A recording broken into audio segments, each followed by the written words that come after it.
Esta mañana quiero compartir un tema basándome en el llamamiento de Dios a Jeremías en el capítulo 1, el cual he titulado El llamado. Vamos a predicar la palabra, pero quiero decirles que esta es mi Biblia y yo soy lo que en ella dice que yo soy. Yo lo creo en el nombre de Jesús. Y yo puedo hacer lo que en ella dice que yo puedo hacer, lo que se me autoriza, lo que es un derecho por la fe, amados hermanos. Pero también yo tengo lo que en ella dice que yo puedo tener. El día de hoy la leeremos, que eso es el Logos, la palabra viva. Pero rogamos al Padre para que el rema, que es la revelación personal, venga a nosotros y nos edifique personalmente lo que Dios envía para nosotros. Predicamos tu poderosa palabra en tu nombre, Jesús. Amén. Jeremías capítulo 1, vamos a compartir el llamado de Jeremías. Y este es un versículo, el 5, que usan mucho, amados hermanos, algunos para enviar a las naciones, y yo lo creo también. Pero esta mañana el llamado es del Señor, y más que un llamado es el ser enviado, porque Dios está enviando a Jeremías y le dice así: antes de darte la vida ya te había yo escogido. Eso es lo que Dios ha hecho con nosotros. Antes de que nacieras, que es lo mismo, yo te había apartado, o ya te había yo apartado. Aquí viene un sentido de pertenencia de Dios hacia la vida de Jeremías, pero también hacia nuestra vida, porque eso es a nosotros. Te había destinado a ser profeta de las naciones. O sea, eso era el llamado a Jeremías.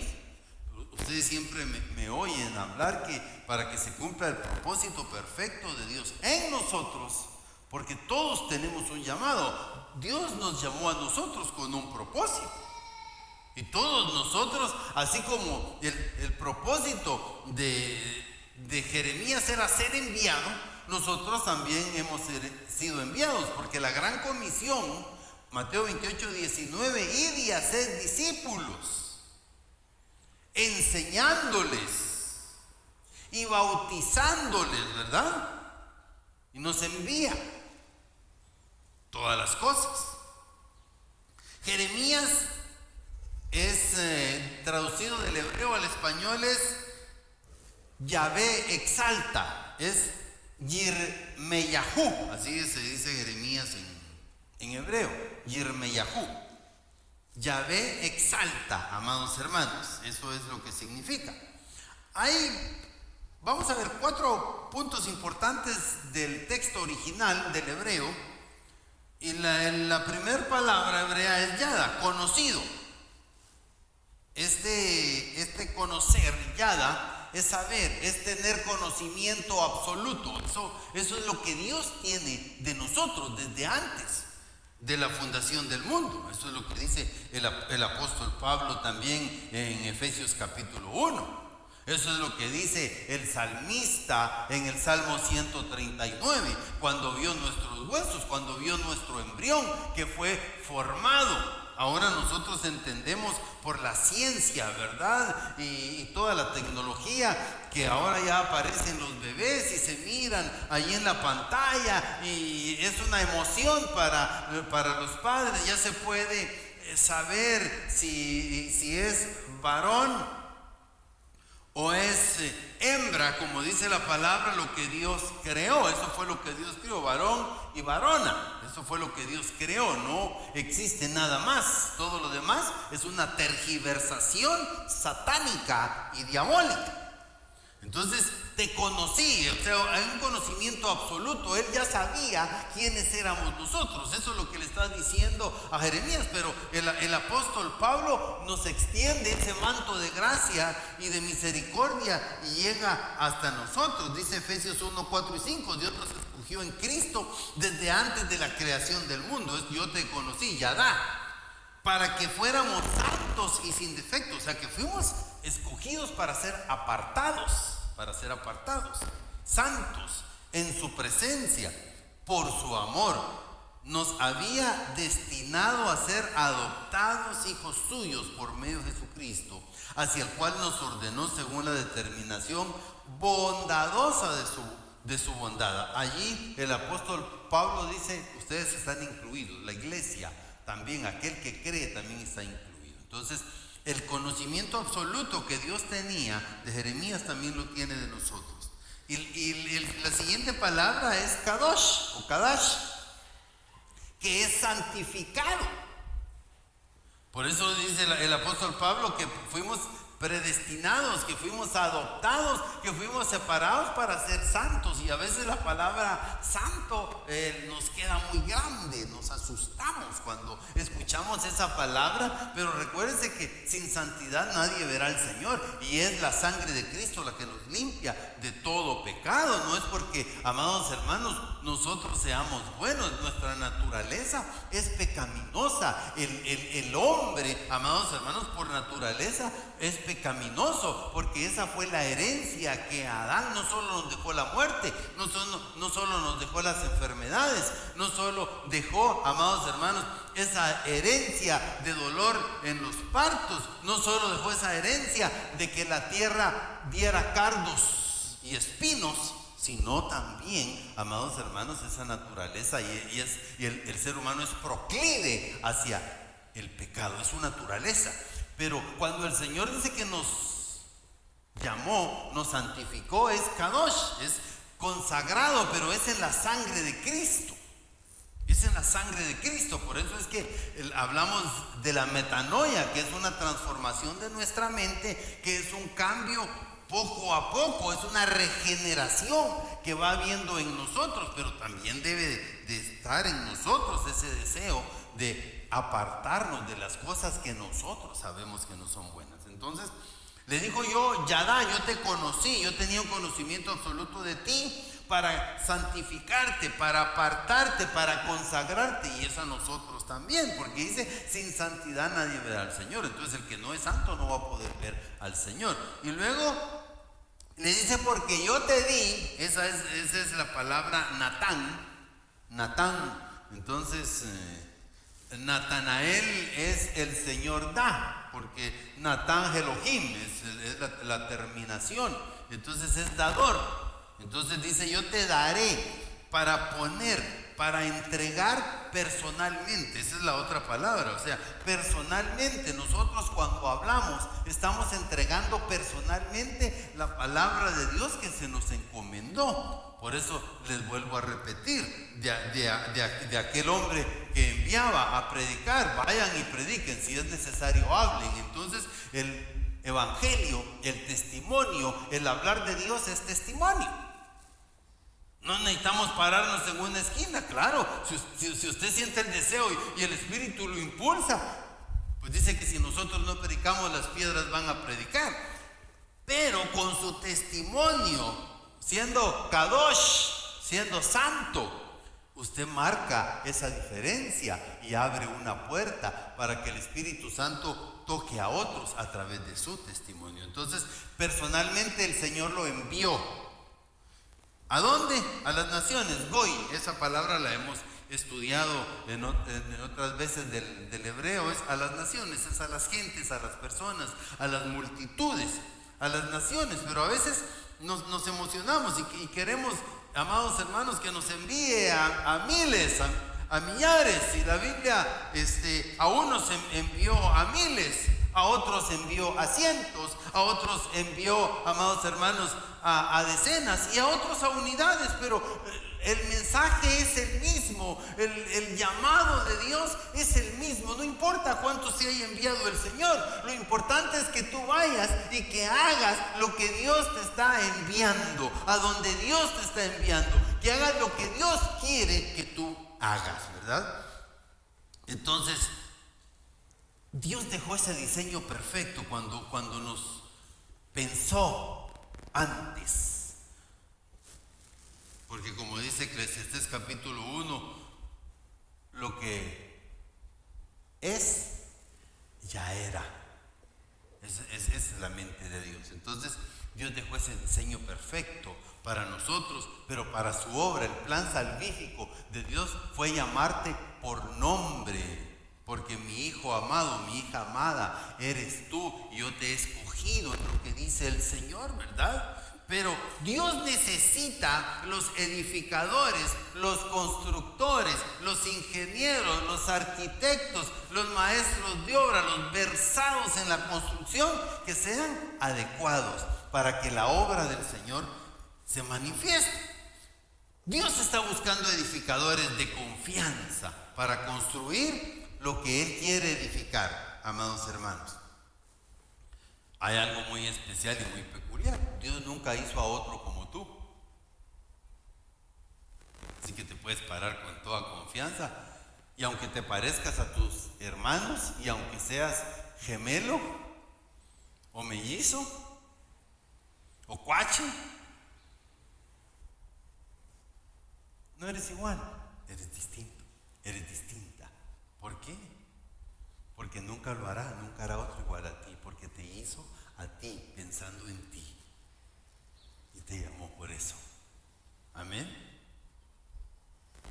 Dios nunca hizo a nadie que pueda llenar el sitio que tú llenas y hacer las cosas que puso en ti, habilidades y destrezas. Pero si tú no lo haces, Él va a enviar a otro. Él va a enviar a otro. Esa es la diferencia. Tú fuiste llamado con un propósito. En la persona de Jeremías encontramos la integridad, pero también la vulnerabilidad, amados hermanos, que se requiere de todos que buscan hacer la voluntad de Dios. Muchos de nosotros consideramos que nuestro lugar de trabajo es problemático, o al menos algunas veces. En algún momento puede ser hasta hostil. La situación de Jeremías era extrema, era difícil, amados hermanos. Su lugar de trabajo estaba entre las élites de los que gobernaban Judá. Ahí lo había enviado el Señor. Y ese ambiente era corrupto, era hostil para el trabajo de Dios. Jeremías se puso en constante peligro, amados hermanos.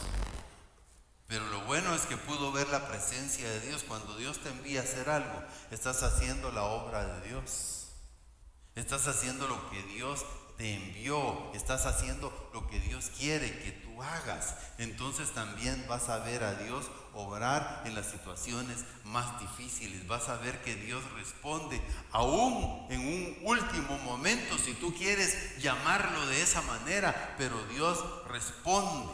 La perseverancia de Jeremías nos debe de recordar, amados hermanos, que es muy importante el perseverar, el creer lo que Dios nos está haciendo, donde Dios nos está llamando. Y que aprendemos y experimentamos más de la presencia de Dios, aún en los momentos más difíciles, aún en las situaciones y las personas más complicadas. Yo pregunto, ¿crees que es posible construir algo bueno sobre cimientos defectuosos? Definitivamente no. No vamos a poder. Nadie en su sano juicio utilizaría. A veces, pongamos un ejemplo, a veces hay casas que son de adobe. Y por lo regular las casas de adobe no tienen cimientos que sean de hierro y de concreto. Tenían algunos de piedra bola con cal y mezcla. Y entonces, y tú quieres, mira, tengo este nivel, pero quiero hacer aquí 3 niveles. Y entonces cualquiera que llegue le va a decir, mire señor o mire señora, aunque sea el más el menos versado, el menos conocedor que sea constructor, le va a decir, no, sobre eso no se lo puedo hacer, no le puedo garantizar mi trabajo sobre eso. ¿Sabe qué? Hay que reforzar, hay que ponerle zapatas, hay que ponerle columnas, hay que ponerle vigas. Y entonces, eso es romper, cortar, deshacer. Y al final dice, ¿sabe qué? Yo le recomendaría, mejor derribemos todo esto y hagamos algo nuevo, para que usted esté contento, esté feliz, ¿verdad? Entonces, nadie pone materiales dañados en un buen edificio. Amén. Aunque a veces los recursos financieros no los tenemos del todo, pero vamos ajustando. Decimos, no, ahí voy a ajustar, aunque sea de quintal en quintal de hierro, voy de 100 en blocks, aunque sea de 50, pero cuando ya lo tenga, voy a empezar. Pero ¿qué sucede? ¿Usted quiere que sea una buena edificación? Usted está poniendo todo su esfuerzo, ¿verdad? Entonces, es momento esta mañana de meditar y analizar si lo que estamos construyendo en nuestra vida, en nuestra familia, en nuestro negocio, en nuestra profesión, en nuestro oficio, en nuestro ministerio, amados hermanos, donde Dios nos llamó, tiene cimientos fuertes, tiene cimientos profundos. Sabe que mientras más alto es un edificio, el diseño dice que debe de ir más profundo hacia abajo. Por eso es que usted mira los sótanos y sótanos. Mientras el edificio es más alto, más profundo va hacia abajo, más anchos, más grandes son los cimientos. Entonces, ¿qué es lo que usted está edificando, verdad? ¿Sobre qué cimientos usted está poniendo su negocio, su empresa, su oficio, su profesión, su ministerio, su familia? Amados hermanos, somos el resultado de lo que nos rodea. A veces nos asustamos de nuestros hijos, pero son lo que usted formó, es lo que usted enseñó. Y si no enseñó con el testimonio, los hijos miran y entonces entienden que eso es la manera de vivir. La manera como usted les está enseñando lo que usted realmente es.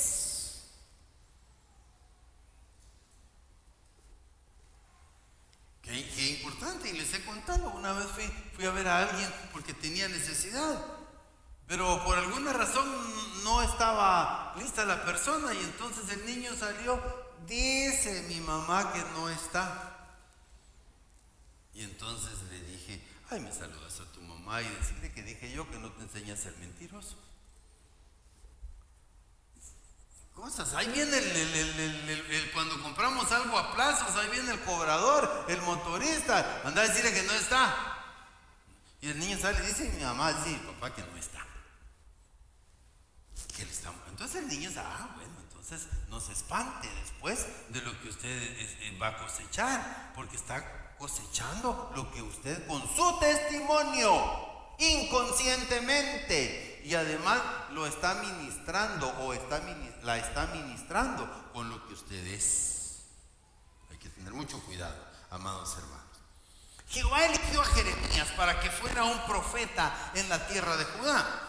Le ordenó que les predicara a las personas que vivían allí y les advirtiera que tenían que dejar de hacer lo malo. Pero Jeremías respondió al Señor en primer lugar, como todos, y dijo, solo soy un muchacho.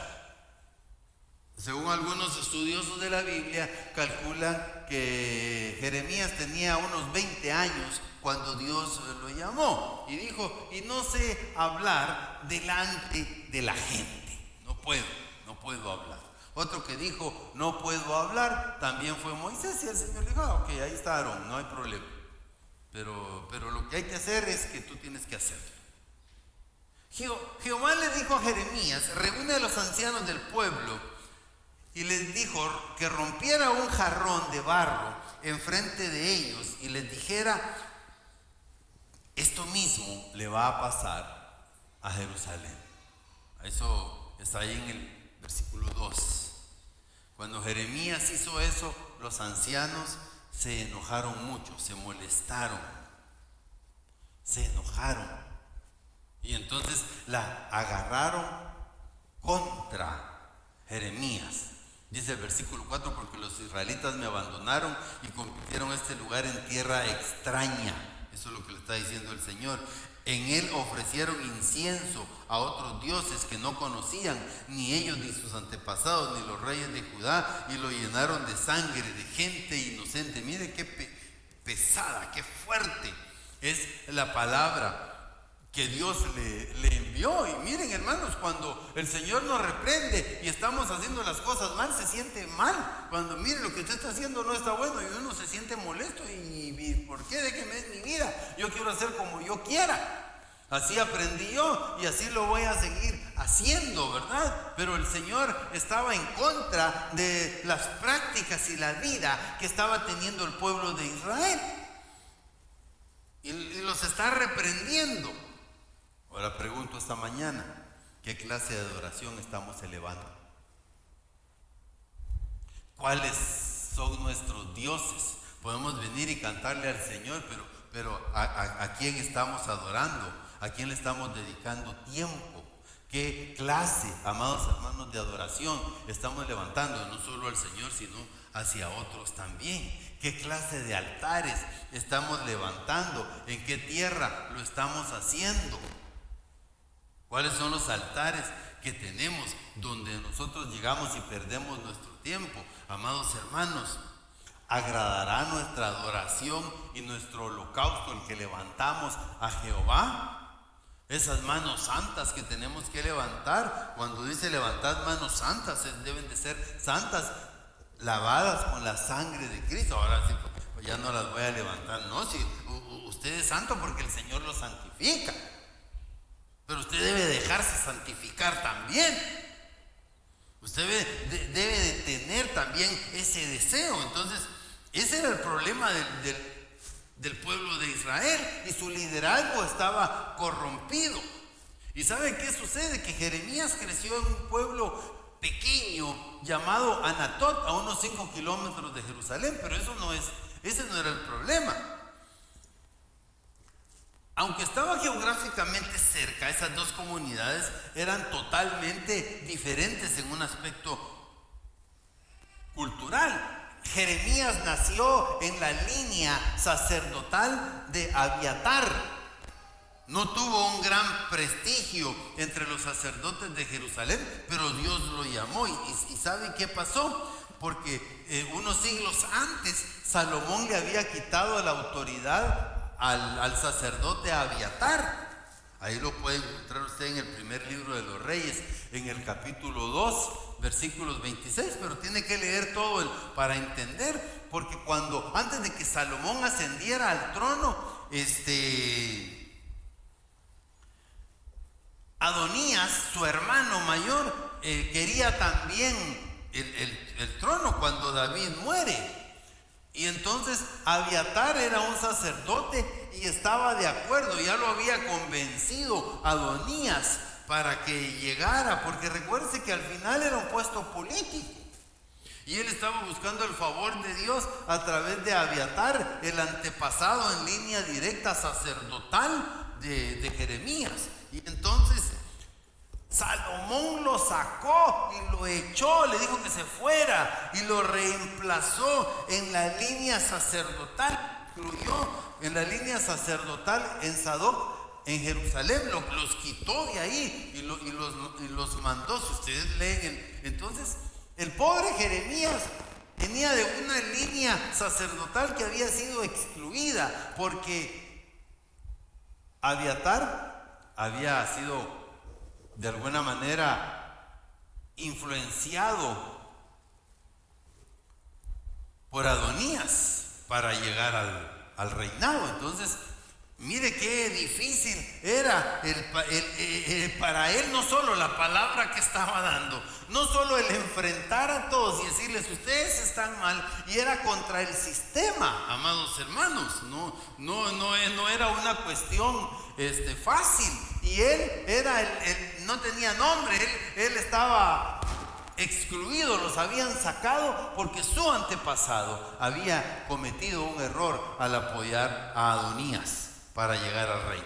Cuando Dios lo llamó a ser profeta de Jerusalén, él se encontraba en medio de los sacerdotes que no aceptaban su sacerdocio heredado. No solo estaba peleando, amados hermanos, con la palabra, con lo que Dios lo había mandado, sino que no era aceptado.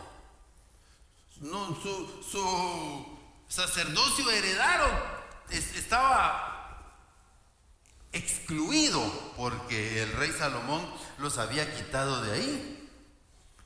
Durante todo ese tiempo él era como un intruso, era impopular. Nadie que dice la verdad es popular, cae mal. El que dice las cosas como son y como deben de ser, sin ningún sesgo, porque ese es el otro problema. Yo puedo estar en contra de todos los que están a favor y a favor de los que están en contra, pero es diferente cuando yo estoy diciendo las cosas como deben de ser, una verdadera razón sustentada. Las personas enfrentan prejuicios culturales, ¿verdad? Como le dijeron a Jesús, y puede salir algo bueno de ahí, de Belén, de Nazaret, puede salir algo bueno. No. ¿Por qué? Porque tenemos prejuicios culturales, étnicos, raciales, amados hermanos, lingüísticos también, y de otro tipo. Aún en nuestros trabajos a veces sufrimos prejuicios religiosos de algunos que la toman en contra de lo que nosotros profesamos o creemos, y eso lo va a enfrentar algunas veces. Jeremías fue lastimado. Un sacerdote llamado Pasur, ahí en Jeremías 20, versículos 1 y 2, le pegó a Jeremías cuando lo oyó y lo puso en un cepo de madera. Yo puse por ahí una figura para que usted entendiera. Si lo puede ver, era un cepo de madera. Lo aprisionó sujetándole los pies y las manos en unas tablas. Jeremías no podía ni moverse toda la noche. Imagínense, por predicar el evangelio. Pasur lo soltó a la mañana siguiente. Si usted puede leer ahí Jeremías 20, ¿ya lo encontró? Siempre anote o vuelva a escuchar las citas para crecer. El sacerdote Pasur, hijo de Imer, que presidía como principal en la casa de Jehová, oyó a Jeremías profetizar estas palabras. Entonces Pasur lo hizo azotar al profeta Jeremías y lo puso en un cepo que estaba en la puerta superior de Benjamín, la cual conducía a la casa de Jehová. No quería ir, y todavía habla y le pegan. Lo azotaron y luego lo dejan. Imagínense en esa posición, si pueden volver a poner la figura, en esa posición toda la noche amarrado, y por estar predicando. ¿Qué le parece a usted? No, mejor no digo nada, ¿verdad? Pero no sabemos a lo que dio, así que no se queje si le hacen cara, si no cae bien cuando usted está hablando de Cristo. Jeremías dijo: ya no aguanto más, voy a dejar de predicar. ¿Qué pensaría usted de eso? ¿Qué pensaría? Escribe en el 29, ¿qué dice? Pero eso dije, no me acordaré más de él ni hablaré más en su nombre. No obstante, había en mi corazón como un fuego ardiente, metido en mis huesos.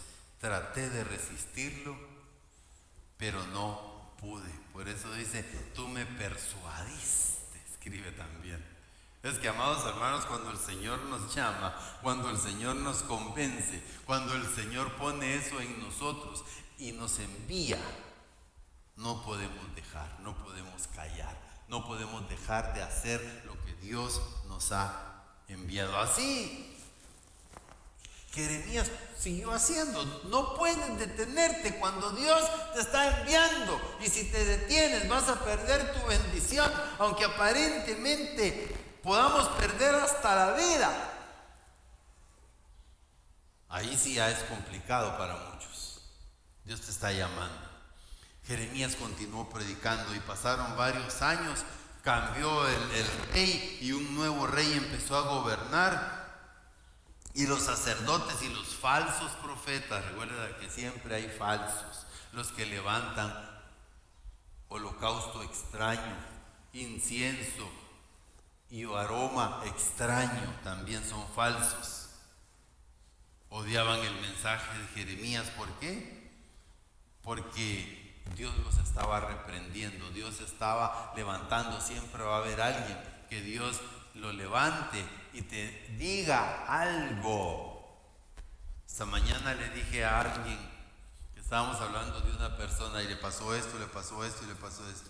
Y entonces le dije, vaya y dígale que no deje tardar mucho tiempo. Cada vez va a ser más grande y más difícil lo que viene, porque Dios lo está llamando, aunque sea difícil. Dale gracias a Dios porque Dios se acuerda de ti. Dale gracias a Dios porque el Señor te jala cuando te estás yendo, te jala. Te está recordando y te dice, tú eres mío, tú eres mía. Ven, regresa, no tardes, porque cada vez será más difícil y cada vez será más grande lo que viene. Jeremías 26:15 dice, este hombre merece morir. Lo querían matar, hermanos, por estar predicando. Y él dice ahí en el 26:15, si ya lo encontraron, pero sabed de cierto que si me matáis, sangre inocente echaréis sobre vosotros, sobre esta ciudad y sobre sus habitantes, porque fue en verdad Jehová quien me envió a vosotros para que dijera todas estas palabras en vuestros oídos. Amén. Es el Señor el que lo estaba mandando. Entonces, cuando los príncipes oyeron esto, dijeron, este hombre no merece morir. Jeremías, ¿qué? Siguió predicando, amados hermanos. Pero habían otros que estaban tan molestos que pidieron al rey que lo matara. Y al final hastiaron al rey y les dijo, hagan como quieren. Porque recuerda que en ese entonces estaba el poder, amados hermanos, del ejecutivo, si así quieres llamarlo, el rey. Pero también el poder religioso influía mucho, los sacerdotes influían mucho, y entonces lo cansaron y dijeron, en el tiempo de Jesús lo que sucedía era que el Herodes había comprado su posición y los romanos estaban gobernando. Y entonces Poncio Pilato no encontró razón alguna, pidió que se lavaran, pero la presión que estaban haciendo los líderes religiosos era de sedición y levantamiento del pueblo, y entonces él quiso evitar ese problema y tener que enviar más trabajo y que los soldados fueran y calmaran la situación. Entonces dijo, bueno, hagan como quieren, yo no lo encuentro culpable, allá cae sobre ustedes. Lo mismo pasó acá, el rey se cansó y la presión que estaban ejerciendo sobre él, dijo, bueno, hagan como quieran. Lo agarraron y lo echaron en un pozo profundo. Y poco a poco Jeremías se fue hundiendo en el barro, ¿verdad? Eso está en Jeremías 38, 4 al 13. Y entonces un oficial de la corte llamado Ebed-Melech le dijo al rey, si lo dejamos allí, se va a morir. Los príncipes lo echaron en un pozo y no lo podemos dejar ahí. Entonces Dios usó a Ebed-Melech. Y mire, se llevó 30 hombres para que sacaran a Jeremías del pozo. Y Jeremías no dejó de predicar por nada la palabra de Dios. Yo creo que si les pregunto cuántos quieren ser como Jeremías por el sufrimiento. Ay, no, pastor, así tan difícil. No, póngame otro personaje más fácil. Póngame un personaje al que no le peguen, al que no lo metan en la cárcel, al que no lo quieran matar. Ese está muy difícil. Mejor aunque sea el rey Salomón que estaba ahí. Mire qué tremendo, ¿verdad? Cómo un funcionario salvó la vida nuevamente de Jeremías, de la muerte. Y queremos concluir en esta mañana. A veces el ministerio no es fácil. A veces el llamado no es fácil. Hay que pensarlo bien cuando somos llamados. Amén. Pero si Dios te está llamando, no hizo a otro como tú. Te llamó a ti porque te hizo con un propósito. Como dice 1 Corintios capítulo 12, todos somos parte de un cuerpo. ¿Verdad que sí? No todos somos pies, no todos somos cabeza, no todos somos manos. Pero mire, tenga una uña encarnada de un pie, aunque la cargue escondida en el zapato, y dígame si no le duele y no le punza y no le molesta hasta el momento que ya ni puede caminar y le va subiendo el dolor, ¿o no es así? Así es. ¿Es importante? Sí. Todo en el cuerpo, amados hermanos, es importante. Dios lo hizo con un propósito. Si no tenemos una mano, ¿cómo vamos a agarrar? ¿Cómo vamos a sujetar? Si no tenemos pies, ¿cómo vamos a caminar? Amén. Si no tenemos vientre, ¿cómo vamos a alimentar y a digerir nuestros alimentos? Si no tenemos pulmones, ¿cómo vamos a respirar, amados hermanos? Si no tenemos ojos, ¿cómo vamos a ver? Si no tenemos oídos, ¿cómo vamos a escuchar? Todo es importante. Así que Dios te llamó con un propósito y tú eres parte importante del cuerpo de Cristo que está siendo llamado también en esta mañana. Pero si tu luz no puede ser vista por otros con claridad, si no eres capaz de ser luz y de alumbrar donde estás, porque lo que tú crees que es luz, no es luz lo que está en ti. Te pregunto, ¿eres luz donde estás? ¿Eres capaz de alumbrar? ¿Eres capaz de marcar la diferencia donde tú estés? Amén. Si no, es porque no estás haciendo las cosas bien. Es porque en algo estás fallando y tú lo sabes. Y tú lo sabes. Estás dejando que el mundo te seduzca y estás haciendo las cosas fáciles para ti aparentemente, dejándote llevar por la corriente, por la seducción del mundo, por ser uno más del montón, porque cuando seas luz te vas a oponer a muchas cosas, no te vas a sonreír de las cosas que muchas veces te ríes, que no deberías de reírte porque tú sabes que no es bueno lo que están haciendo, lo que están diciendo. Te vuelves partícipe también de muchas de las cosas, porque el que calla también otorga y se hace partícipe. Esta mañana el Señor te está llamando. Ponte de pie. Cierra tus ojos.